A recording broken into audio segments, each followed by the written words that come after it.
ভালা কইরা ঘর বানাইয়া আমি কয়দিন তাকমু ইয়ার, আমি কয়দিন তাকমু ইয়ার। আয়না দিয়া চাইয়া দেখি, আয়না দিয়া চাইয়া দেখি, ফাঁকনা চুলা আমার লোকে বলে, বলে রে ঘর বাড়ি বালা নাই আমার। স্বাগতম বাংলাদেশের ইতিহাসের এক নীরব সাক্ষী সোনারগাঁওয়ের পানাম সিটিতে। শত শত বছর আগে এই শহর ছিল বাণিজ্য, সংস্কৃতি এবং ঐশ্বর্যের এক গুরুত্বপূর্ণ কেন্দ্র। সোনারগাঁও ছিল বাংলার অন্যতম প্রাচীন রাজধানী, আর পানাম নগর ছিল ধনী ব্যবসায়ী ও জমিদারদের আবাসস্থল।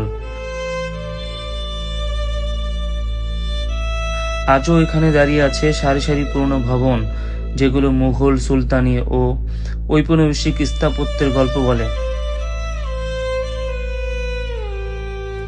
এক সময় জমজমাট এই নগরী দেশভাগ ও বিভিন্ন ঐতিহাসিক ঘটনার পর ধীরে ধীরে জনশূন্য হয়ে পড়ে।